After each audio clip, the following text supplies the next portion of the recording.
ॐ अज्ञानतिमिरान्धस्य ज्ञानाञ्जनशलाकया चक्षुरुन्मीलितं येन तस्मै श्रीगुरवे नमः। वन्देऽहं श्रीगुरो श्रीयुतपदकमलं श्रीगुरून् वैष्णवांश्च श्रीरूपं साग्रजातं सहगण रघुनाथान्वितं तं सजीवं साद्वैतं सावधूतं परिजनसहितं कृष्ण चैतन्य देवं श्रीराधा कृष्ण पादान् सहगण ललिता श्रीविशाखान्वितांश्च तमादिदेवं करुणानिधानं तमालवर्णं सुहितावतारम् अपार संसार समुद्र सेतुं भजामहे भागवत स्वरूपम्। हे देव हे दैत हे भुवनैक बंधो हे कृष्ण हे चपल हे करुणैक सिंधो हे नाथ हे रमण हे नयनाभिराम हा हा कदानुभवितासि पदं दृशोर्मे। श्री कृष्ण चैतन्य प्रभो नित्यानंद श्री अद्वैत गदाधर शिवसदि गौर भक्त वृंद। हरे कृष्णा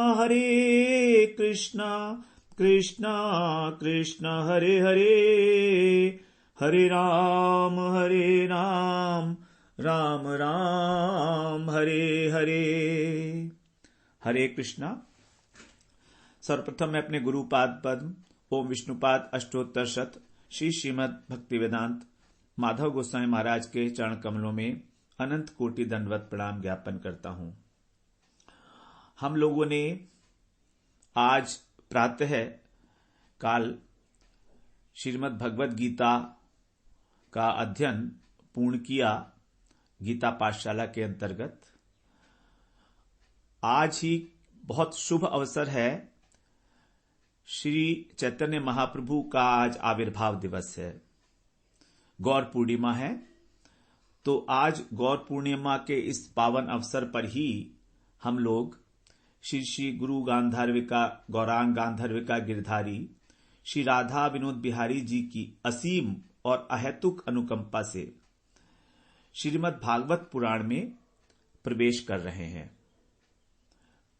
यद्यपि यदि देखा जाए तो मुझमें किसी भी प्रकार की कोई योग्यता नहीं है, ना ही मैंने श्रीमद् भागवत पुराण का किसी प्रकार कोई विधिवत अध्ययन किया है, लेकिन फिर भी श्री गुरुदेव की आज्ञा से, उनके कृपा प्रसाद से, उनके आशीर्वाद से इस पुराण शिरोमणि ग्रंथ को स्पर्श करने का दुस्साहस कर रहा हूं और पुनः पुनः उन्हीं के चरणों में प्रणति निवेदन करते हुए अत्यंत हर्षित भी हो रहा हूं कि उन्होंने, श्री गुरुदेव ने मुझ जैसे विषयी तुच्छातितुच्छ जीव को इस भागवत पुराण में, जो अत्यंत अत्यंत पवित्र है, प्रवेश करने की आज्ञा दी है। श्रीमद् भागवत पुराण भगवान के विलक्षण और मधुर प्रेम से, रस से छलकता हुआ एक महासागर, अनंत महासागर है, जिसमें सब प्रकार की समस्याएं, चाहे वो सार्वकालिक हों, सार्वभौमिक हों, सार्वजनिक, सभी समस्याओं का समाधान और परमार्थिक उपलब्धि, भगवत प्रेम की प्राप्ति, उसका इसके अंदर बहुत सुंदर रूप से महर्षि वेद व्यास जी ने विवेचन किया है। भावुक भक्त जो हैं, वो जो सरस हृदय हैं, वो इस ग्रंथ में अवगाहन करके उस परम मधुर भगवत रस का पद पद पर आस्वादन करते हैं। स्वादु स्वादु पदे पदे, ये कहा गया है महात्म के अंदर कि स्वादु स्वादु पदे पदे। श्रीमद् भागवत का आस्वादन प्रत्येक पद में, एक श्लोक में 4 चरण होते हैं, उसके अंदर जो एक शब्द है उसी को कहा गया पद। तो प्रत्येक पद में भगवत रस का आस्वादन है। श्रीमद् भागवत पुराण, इसमें श्री जो है वो राधा रानी है। श्रीमद् जो राधा रानी के प्रेम में मत्त हैं, ऐसे भगवान, ऐसे कृष्ण, श्रीमद् भागवत पुराण ऐसे कृष्ण, उनका ही यहां पर विवरण है और उनके भक्तों का विवरण है। युगल सरकार के भक्तों का चरित्र है, भगवान का चरित्र है। हम लोगों ने आज मंगलाचरण में 4 श्लोकों का उच्चारण किया। मंगलाचरण का अर्थ होता है मंगल आचरण। थोड़ा सा मंगलाचरण के विषय में हम लोग श्रवण कर लेते हैं। मंगल का साधारण अर्थ होता है कल्याण। संस्कृत में मंगल का अर्थ होता है प्रगति, भी होता है प्रगति करना। मींगतो धातु से बना है ये मंगल शब्द। इसका अर्थ होता है आगे बढ़ना, प्रगति करना। और कल्याण शब्द का भी यही अर्थ है संस्कृत में। जो कल्य है धातु, जिससे कल्याण शब्द बना है, उसका भी अर्थ यही है। कल्य का अर्थ होता है प्रातः काल। इसलिए कल्याण का तात्पर्य हुआ कि हमारे जीवन में नित्य नूतन प्रभात हो, नव प्रभात हो, नया जीवन प्राप्त हो हमें। हमारी मनोवृत्ति, हमारा चरित्र, हमारी बुद्धि परिष्कृत हो, जिससे हम भगवत प्राप्ति के मार्ग पे आगे बढ़ सके, प्रगति कर सके। श्रीमद् भागवत की यही विशेषता है, क्योंकि इसमें इस बात की प्रेरणा दी गई है कि हम जहां हैं वहां से हम एक कदम और आगे बढ़ें। तभी तो इसका जो तात्पर्य है, जो कल्याण करने का जो तात्पर्य है, वो सिद्ध होगा। जहां हम हैं अभी, वहां से हमें आगे बढ़ें, प्रगति करेंगे। वर्तमान अवस्था में हम लोग अपने भौतिक जगत में, जड़ वस्तुओं में, अनेक अनेक प्रकार के विषय भोगों में इतने रच पच गए हैं कि हमें परमार्थ के विषय में कोई ज्ञान ही नहीं है। धर्म के विषय में, भगवान के विषय में, आत्मा के विषय में बिल्कुल शून्य है। और आजकल की जो आधुनिक जनरेशन है, उसको तो बिल्कुल भी नहीं है ज्ञान। यहां तक भी उन्हें नहीं पता है कि गीता और भागवत में अंतर क्या है। बड़ा आश्चर्य होता है इस बात को सुनकर, जानकर कि गीता कुरुक्षेत्र के मैदान में अर्जुन ने दी थी। कृष्ण ने अर्जुन को उपदेश दिया था गीता का, जिसमें 18 अध्याय हैं भगवत गीता में। उसको हम बोलते हैं श्रीमद् भगवत गीता, भगवत गीता। अब वहीं पर कुछ लोग भगवत से भागवत समझ लेते हैं, तो कुछ लोग बोलते हैं श्रीमद् भागवत गीता। तो भागवत गीता नहीं है, वो भगवत गीता है। क्योंकि भगवान, भगवत का अर्थ है भगवान, भगवान के द्वारा जो गान गाया गया है उसी को कहा गया है भगवत गीता। लेकिन ये श्रीमद् भागवत पुराण है। तो भागवत पुराण जो है ये इस जगत में प्रकाशित किया परीक्षित जी को, सुखदेव जी ने जब इसका उपदेश किया। शुक्रताल पर, जो मुजफ्फरनगर के पास पड़ता है, गंगा जी के किनारे, वहां पर 7 दिन में सुखदेव जी ने परीक्षित जी को भागवत कथा सुनाई। इसमें 12 स्कंद है और 18,000 श्लोक हैं। यह है हमारा श्रीमद् भागवत पुराण, जिसको सप्ताह विधि से 7 दिन में पूरा किया जाता है। आप जानते ही हैं श्रीमद् भागवत सप्ताह होता रहता है, आपने अटेंड भी किए होंगे। तो ये परीक्षित जी और शुकदेव का संवाद है, जबकि वो कृष्ण और अर्जुन का संवाद है गीता। तो ये बात तो हमें कम से कम समझनी चाहिए, मिनिमम इतना। आजकल तो ये भी नहीं मालूम है लोगों को कि भागवत और भगवत गीता में और भागवत पुराण में क्या अंतर है। भगवत गीता पुराण नहीं है, लेकिन ये भागवत जो है ये पुराण है। 18 पुराणों में जो सर्वश्रेष्ठ शिरोमणि है, पुराण शिरोमणि है, वही है श्रीमद् भागवत पुराण। तनिक भी ज्ञान नहीं है हमको इस चीज का, तो हम लोग अब भागवत का अध्ययन करेंगे। यहां पर हम लोगों ने गीता का अध्ययन अपना पूर्ण किया। उसको पूर्ण करने में हमको 2 वर्ष और 10 महीने लगे थे। 700 श्लोक थे। उसकी हम लोगों ने बहुत विस्तृत रूप से चर्चा की थी, क्योंकि वो सिद्धांतिक ग्रंथ है। प्रत्येक शब्द को समझना बहुत इंपॉर्टेंट है, उसका क्या इंप्लीकेशन है, वो सारा कुछ जानने के लिए प्रयास किया था हमने। अब उसी पृष्ठभूमि में, उसी को आधार बना के अब हम श्रीमद् भागवत पुराण में प्रवेश करने का साहस कर पा रहे हैं। इसमें भी केवल गुरुजी का ही कृपा है, गुरुजी की ही विशेष आज्ञा है कि तुम इसमें प्रवेश करो, इसका अध्ययन करो। तो मैं भागवत के विषय में नहीं जानता हूं, लेकिन अब ये एक ऐसा प्लेटफॉर्म है जिसमें आपके साथ मिलकर इसका अध्ययन किया जा सकता है। तो आपका सहयोग प्रतिपल मुझे अपेक्षित है। आपके सहयोग से ही हम इसमें आगे बढ़ेंगे। गुरुदेव का तो आशीर्वाद हमेशा है हमारे साथ। उन्होंने स्पष्ट आज्ञा दी है और उन्होंने ही हमको बताया गया कि इसका जो हमारे को ग्रुप का भी नाम रखना है वो होगा हमारा भागवती वार्ता। मैंने गुरुजी को 1-2 नाम और भी सजेस्ट किए, लेकिन उन्होंने कहा नहीं, भागवती वार्ता इसका नाम रखना है। तो इस प्रकार से गुरुदेव जी की विशेष कृपा पाकर ही हम लोग इस प्रयास में प्रवृत्त हुए हैं। मंगलाचरण करने का कारण भी यही है कि हम आशीर्वाद चाह रहे हैं, भगवान से, गुरु से, सबसे आशीर्वाद चाह रहे हैं, क्योंकि हम सक्षम नहीं हैं।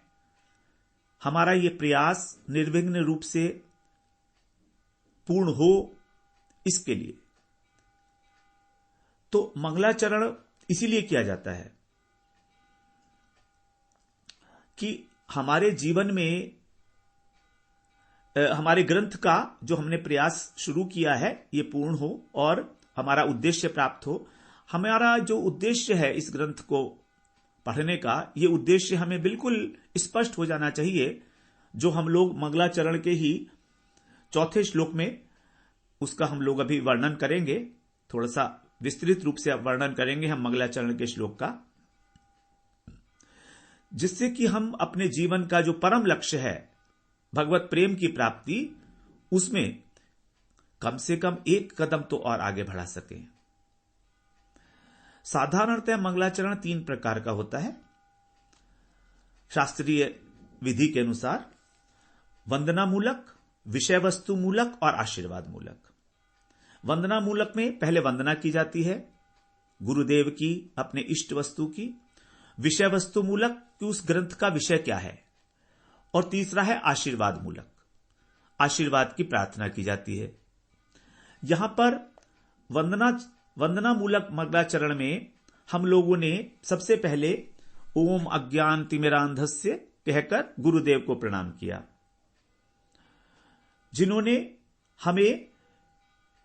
हम जैसे अज्ञानी जीव को, जो घोर अंधकार में पड़े हुए थे अज्ञान के, उनको भगवत ज्ञान के अंजन के द्वारा, ज्ञानांजन शलाकया, और शलाका के द्वारा, शलाका का अर्थ होता है जिससे अंजन लगाया जाता है। एक बहुत पतली सी छड़ी होती है गोल, तो उससे जैसे हम लोग पहले सूरमा लगाते थे आंख में, आजकल तो ये प्रथा नहीं है, लेकिन पहले शलाका से अंजन लगाया जाता था आंख में। तो उन्होंने वो अंजन लगा के, ज्ञान रूपी अंजन लगा के मेरी आंखें खोल दी। चक्षुरिन मिलितम ये न, जिन्होंने मेरे ज्ञान चक्षु खोले हैं, मैं उन्हीं को प्रणाम करता हूं। ज्ञान चक्षु क्या है? जिससे मैं वास्तव वस्तु श्री भगवान, उनके गूढ़ तत्व को जानने में समर्थ हो सकूं। मैं उन्हें सादर प्रणाम करता हूं। हमने पहले श्लोक में यह कहा, ओम अज्ञानतिमिरान्धस्य। दूसरे श्लोक में हम लोगों ने वंदेहम श्री गुरु श्रीयुतपद कमलम श्री गुरून् वैष्णवांश्च, यह भी वंदना मूलक श्लोक है। इसमें हमने विशेष रूप से वंदना की है कि मैं अपने गुरुदेव के श्री चरणों में जो ऐश्वर्य से युक्त हैं, श्री गुरु जो ऐश्वर्य युक्त हैं, तथा सभी गुरुवर्ग के चरणों में गुरून, श्री गुरून, सभी गुरु, यहां गुरून में बहुवचन है, जितने भी मेरे गुरुवर्ग हैं, हमारी गुरु परंपरा है, उन सब के चरण कमलों में, और सभी वैष्णवों के, वैष्णवांच, सबके वैष्णवों के चरणों में प्रणाम करता हूं। उसके बाद श्री रूपम साग्र जातम, श्री रूप गोस्वामी पाद जी के चरण कमलों में, हमारे चैतन्य महाप्रभु के जो 6 गोस्वामी हैं, परिकर हैं, उनके पार्षद हैं, जिन्होंने हमें शिक्षा दी है आगे बढ़ने के लिए गौड़ीय परंपरा में, तो उनके चरणों में श्री रूप गोस्वामी। उसके बाद उनके अग्रज अर्थात जो ज्येष्ठ भ्राता हैं उनके, श्री सनातन गोस्वामी पाद के, श्री रघुनाथ दास गोस्वामी पाद के, रघुनाथ भट्ट गोस्वामी, गोपाल भट्ट गोस्वामी और श्री जीव गोस्वामी, ये 6 गोस्वामी, इनके चरणों में मैं सादर प्रणाम करता हूं। तत्पश्चात फिर मैं भगवान श्री कृष्ण चैतन्य महाप्रभु के चरणों में, अवधूत श्री नित्यानंद प्रभु और उनके साथ साथ श्री अद्वैताचार्य और अन्य परिजन जैसे श्री गदाधर पंडित, श्रीवास पंडित और अन्य जितने भी पार्षद हैं, उन सब के चरणों में मैं प्रणाम करता हूं। तत्पश्चात मैं श्री राधा रानी, श्री कृष्णचंद्र, श्री ललिता जी, विशाखा जी, इनके सहित सभी सखियों को प्रणाम करता हूं। इस प्रकार से हमने ये द्वितीय मंगलाचरण में वंदना की। वंदना हम लोग इसीलिए कहते हैं क्योंकि हमें अपनी अयोग्यता का, अपनी तुच्छता का बोध है। जब हम अपने को असक्षम समझ रहे हैं तो हमारे हृदय से प्रार्थना निकलती है। प्रार्थना का अर्थ ही है सामर्थ्यवान से कृपा की याचना करना। यद्यपि हमने उनकी कोई सेवा नहीं की है, हमें मांगने का अधिकार नहीं है, हमने अपने गुरु की, वैष्णवों की, भगवान की कोई सेवा नहीं की है, लेकिन क्योंकि गुरुदेव, वैष्णव वृंद, भगवान परम करुण हैं, पतित पावन हैं, दीन बंधु हैं, भक्त वत्सल हैं, तो ये जानकर हम उनकी अहेतुक कृपा की याचना करने का साहस करते हैं वंदना मूलक मंगलाचरण के माध्यम से। और हमें विश्वास है कि हमारे इस प्रयास में वो हमारी प्रतिक्षण सहायता करेंगे, हमें प्रेरणा देंगे कि हम आगे बढ़ सकें। इस प्रकार के विश्वास के साथ ही हम लोगों ने वंदना मूलक मंगलाचरण किया। अब दूसरा मंगलाचरण है, तीसरे श्लोक में हमने किया विषय वस्तु मूलक। तीसरे श्लोक में उसमें कहा गया तमाधिदेवम करुणा निधानम तमाल वर्णम सुहितावतारम अपार संसार समुद्र से तुम भजामहे भागवत स्वरूपम। हमारी विषय वस्तु है भागवत। तो ये भागवत क्या वस्तु है, इस बात को यहां पर कहा गया है। कैसा है ये श्रीमद् भागवत? इस अपार संसार सागर से पार होने के लिए जो समुद्र से तुम, सेतु के समान एक पुल है। अगर हम श्रीमद् भागवत पुराण रूपी सेतु के ऊपर हम लोग अगर आरूढ़ होते हैं तो हम इस संसार सागर से पार हो जाएंगे, हमको भगवत चरणों की प्राप्ति हो जाएगी, ऐसा इसमें कहा गया है। तो क्या है ये भागवत पुराण? ऐसा कैसा सेतु है? इसको कह रहे हैं आदिदेवम, आदिदेव करुणा निधान, जो तमाल वृक्ष की कांति वाले श्री कृष्ण हैं, उनका क्या है? ये शाब्दिक अवतार है। और कैसा अवतार है? सुहिता अवतारम, सुहिता अवतारम, भगवान का अवतार है ये श्रीमद् भागवत पुराण, अत्यंत कल्याणकारी। यहां ये भी कह सकते हैं कि भगवान से भी ज्यादा अधिक कल्याणकारी, क्योंकि भगवान तो हमें दिखते नहीं है, लेकिन श्रीमद् भागवत पुराण हमें दिखता है। हम उसका अध्ययन कर सकते हैं, उसका अनुशीलन कर सकते हैं, उसकी वंदना कर सकते हैं, उसे प्रणाम कर सकते हैं। साक्षात अवतार है भगवान का। भगवान श्री विग्रह के रूप में, अपने नाम के रूप में और श्रीमद् भागवत पुराण के रूप में इस कलयुग के अंदर अवतरित हुए हैं। जो मंदिरों में श्री विग्रह हैं, जिनकी प्राण प्रतिष्ठा हुई है, और भगवान का नाम और श्रीमद् भागवत पुराण, ये तीनों ही भगवान हैं। इनमें कोई भी भेद नहीं है, अभिन्न है तीनों तत्व। अवतार है ये उनका, तभी कह रहे हैं सुहितावतारम, कल्याणमय मंगलमय अवतार है, शाब्दिक अवतार है, वांग्मय स्वरूप है भगवान का। तो श्रीमद् भागवत पुराण का ही हम भजन करते हैं। भजन का अर्थ है सेवा करना। भज इतिएष वै धातु सेवायाम परिकीर्तित है, सेवा करना, प्रीतिपूर्वक सेवा करना। तो हम बड़ी प्रीतिपूर्वक, बड़ी एकाग्रता से, बड़ी श्रद्धा से, विनम्र भाव से अपने हृदय में प्रत्येक शब्द को संजोते हुए इस ग्रंथ का अनुशीलन हम लोग करेंगे, तभी इसकी सेवा होगी। भागवत की सेवा का मतलब है भागवत का श्रद्धा पूर्वक अनुशीलन करना। श्रीमद् भागवत पुराण के विषय में पद्म पुराण में कहा गया है कि यह भगवान का वांग्मय विग्रह है। वांग्मय का मतलब है शाब्दिक विग्रह। बड़ा स्पष्ट रूप से वहां पर कहा गया है, पादौ यदीयौ प्रथमा द्वितीयौ तृतीय तु तृतीयो कथितो यदुरु नाभिस्तथा पंचम एव षष्ठौ भुजान्तरं दोरयुगलं तथान्यौ कंठस्तु राजन् नवमो यदीयो मुखारविन्दं दशम प्रफुल्लम् एकादशो यस्य ललाटपट्टम् शिरोऽपि तु द्वादश एव भाति शिरोऽपि तु द्वादश एव भाति। यहां पर देखिए भागवत पुराण में 12 स्कंध हैं और उन 12 स्कंधों के विषय में ही बताया गया है कि किस प्रकार से ये 12 स्कंध भगवान के अंग हैं, क्योंकि भगवान का विग्रह है ना, तो 12 स्कंध जो हैं वो भगवान के अंग हैं। पादौ यदीयौ प्रथम द्वितीयौ, प्रथम और द्वितीय स्कंध भागवत पुराण का भगवान के पाद चरण कमल हैं। प्रथम स्कंध में भागवत के अधिकार लीला का वर्णन किया गया है कि किस व्यक्ति को श्रीमद् भागवत पुराण करने का अधिकार है, श्रवण करने का, पठन पाठन करने का अधिकार किसको है, कहने का अधिकार किसे है, श्रवण करने का अधिकार किसे है, अर्थात श्रोता और वक्ता कैसे होने चाहिए। श्रीमद् भागवत के जो मुख्य वक्ता हैं वो है सुखदेव जी और मुख्य श्रोता है परीक्षित जी। तो उस प्रकार के भाव को धारण करके ही श्रीमद् भागवत पुराण का वास्तव में अनुशीलन हो सकता है। तो कितना कितना अधिकार है। इसके अतिरिक्त और भी वक्ता श्रोता हैं भागवत में, जैसे सूत जी और शौनक जी हैं, नारद जी और व्यास जी हैं। इन सब का कितना कितना अधिकार है, क्योंकि कोई श्रोता भगवत प्राप्ति के लिए श्रवण करता है, जैसे परीक्षित जी है।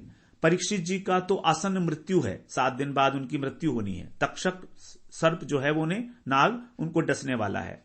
तो वो तो अपने कल्याण के लिए, भगवत प्राप्ति के लिए भागवत का श्रवण कर रहे हैं।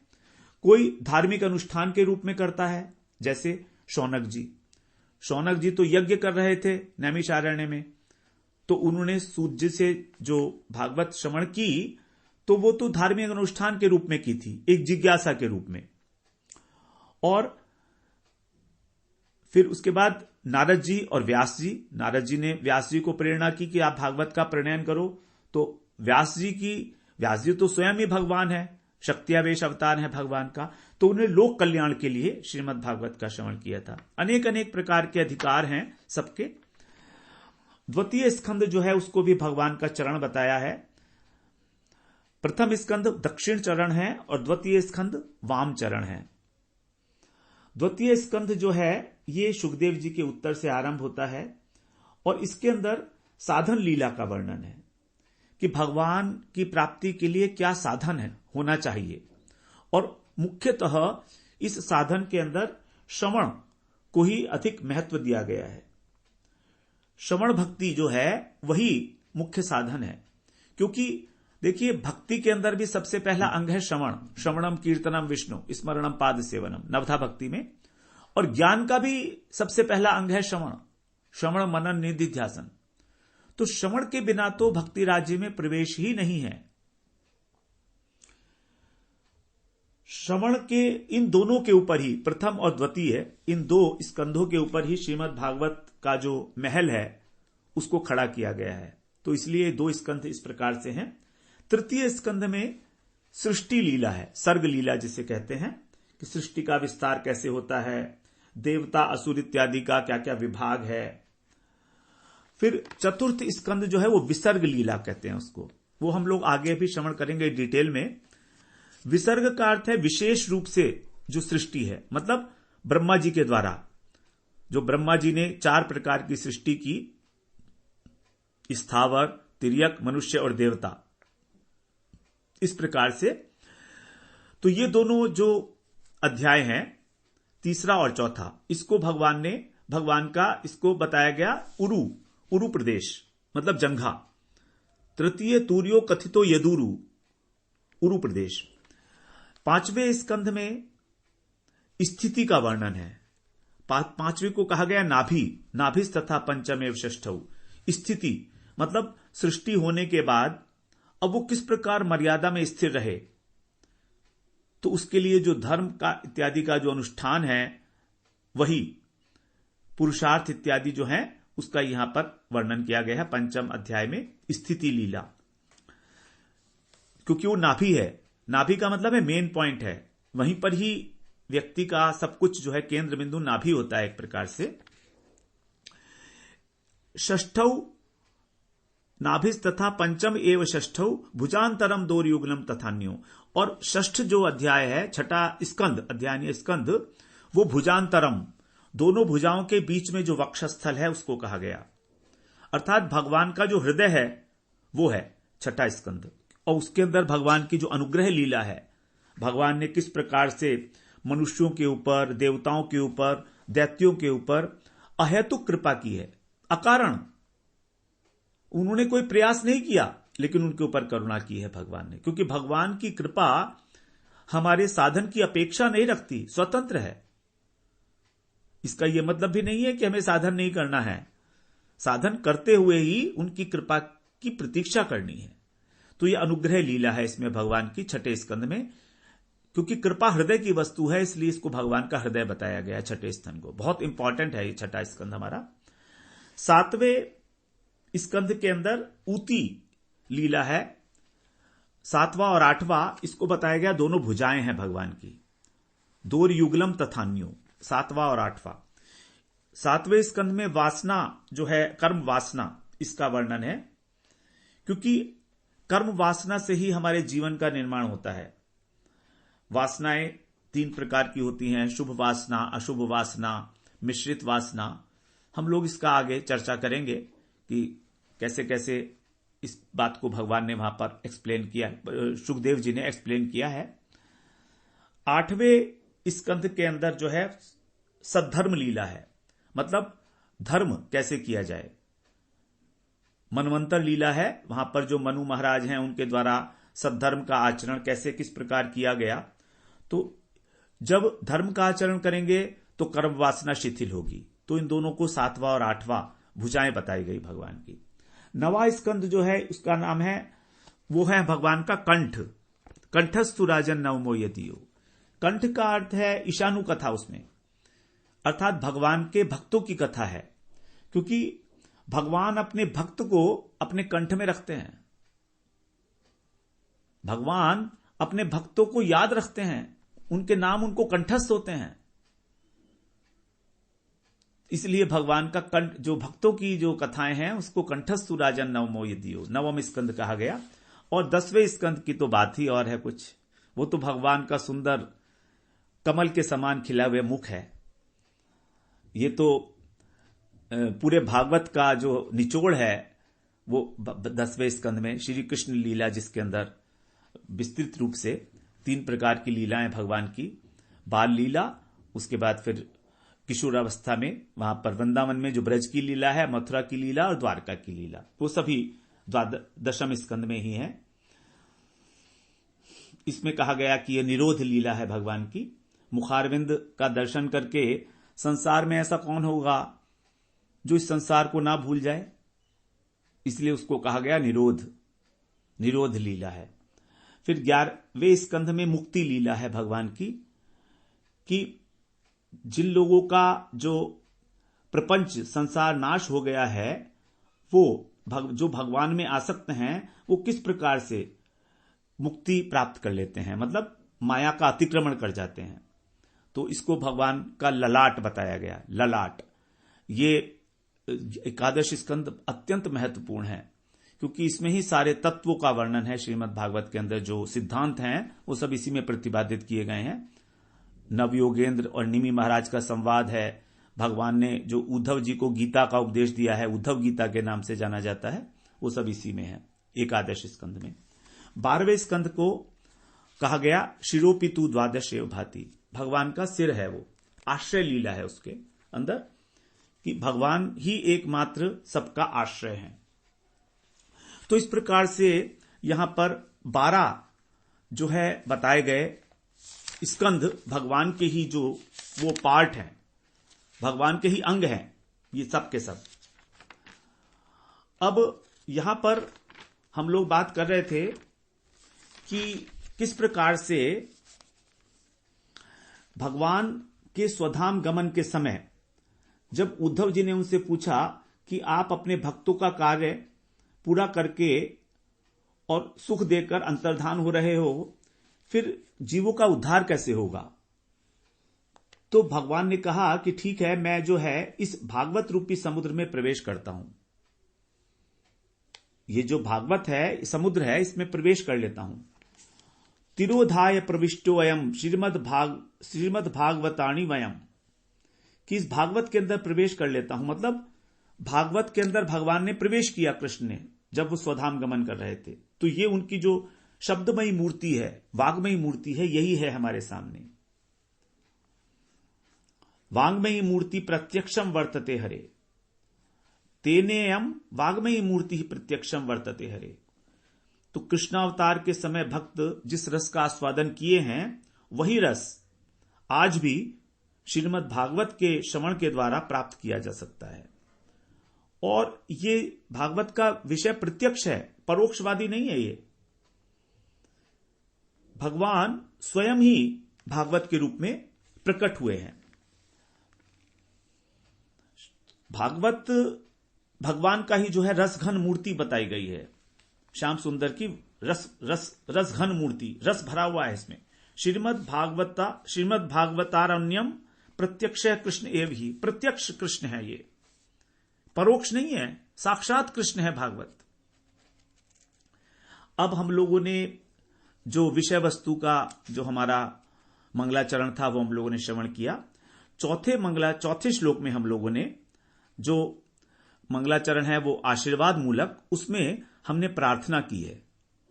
श्रीमद् भागवत पुराण के चरणों में प्रार्थना की है कि हमको किस बात की अभिलाषा है, हमें आपसे कौन सा आशीर्वाद चाहिए। तो इसके लिए जो बिल्वमंगल ठाकुर जी ने श्री कृष्ण कर्णामृत ग्रंथ के अंदर श्लोक लिखा है, उसी को हमने उच्चारण किया। हे देव, हे दैत्य, हे भुवनैक बंधो। हे देव, हे प्रियतम, हे तीनों भुवनों के एकमात्र स्वामी बंधु, हे कृष्ण, हे चपल, हे करुणा के सागर, हे नाथ, हे रमण, हे नयनों को आकर्षित करने वाले, अभिराम, उनको सुख देने वाले, आप कब मेरे नेत्र गोचर होंगे, मैं कब आपके दर्शन करूंगा। हा हा कदानुभवितासी पदम दृशोर में, आपके चरण कमलों के दर्शन मैं कब करूंगा। ये एक प्रकार की व्याकुलता है, हमारी भी यही व्याकुलता होनी है। ऐसा ही होना चाहिए। इस व्याकुलता से ही कृष्ण जो है मिलते हैं। हमें इस प्रकार का आशीर्वाद चाहिए। इसीलिए हम लोगों ने यहां पर जो बिलमंगल ठाकुर जी की व्याकुलता है उसके विषय में यहां पर उसी श्लोक को हमने मंगलाचरण के लिए यहां पर चुना। भगवान को 9 संबोधनों से यहां पर श्रृंगारित किया गया है। देखिए, जब किसी से कुछ मांगना होता है तो पहले तो उसकी कुछ महिमा का गान करना पड़ेगा ना, तभी तो हमें कुछ मिलेगा। तो बिलमंगल ठाकुर जी वही कर रहे हैं। 9 आभूषणों से भगवान को सजाकर और तब उनसे निवेदन कर रहे हैं। उनके दर्शन की उत्कंठा बढ़ती जा रही है, उनको दर्शन करने हैं, इसलिए कह रहे हैं आप देव हैं। ये देव शब्द जो बना है दिव धातु से, इसका अर्थ होता है क्रीड़ा, अर्थात आप क्रीड़ा परायण हो। आप देवता हो ना, आप क्रीड़ा परायण हो। और ये सारा जगत और हम सब जितने प्राणी हैं वो सब आपकी क्रीड़ा के, आपकी लीला के उपकरण मात्र हैं। इसके अतिरिक्त आप वृंदावन में अपनी जो आपकी आह्लादनी शक्ति हैं, श्री राधा रानी हैं, और उनकी जो काय भी हुआ गोपियां हैं, उनके साथ भी आप निरंतर क्रीड़ा परायण कर रहते हो, मधुर मधुर क्रीड़ाएं करते हो। ये यहां पर हे देव शब्द से कह रहे हैं वो। फिर दूसरा कह रहे हैं हे दैत, अर्थात आप दैत भी हो, मतलब अत्यंत प्रिय हो। आप मेरे प्रियतम हो, मेरे प्राण बल्लभ हो। आप पूजा के देवता नहीं हो, आप प्राणों के देवता हो। और देवता होकर भी दयावान हो। आप देवता होकर भी आप दयावान हो। फिर आगे कह रहे हैं यदि कृष्ण कहें कि मैं तुम्हें प्रेम क्यों करूं, तुम पे दया क्यों करूं, तो कह रहे हैं आप भुवनैक बंधु हो, आप सारे जगत के बंधु हो, सभी के। गीता में आपने कहा सूर्यदम सर्वभूता नाम, आप कृष्ण हो ना। कृषिर्भूर्वाचक है शब्दों रणश्च निर्वर्ती वाचक। कृषि शब्द जो है वो सत्तावाचक है और न का अर्थ है आनंद। तो दोनों के मिलने पर आप ब्रह्म कहे जाते हो। तयोर ऐक्यम परम ब्रह्म कृष्ण इत्यभिधीयते। पर ब्रह्म का लक्षण यह है कि वो सत स्वरूप है और आनंद स्वरूप है।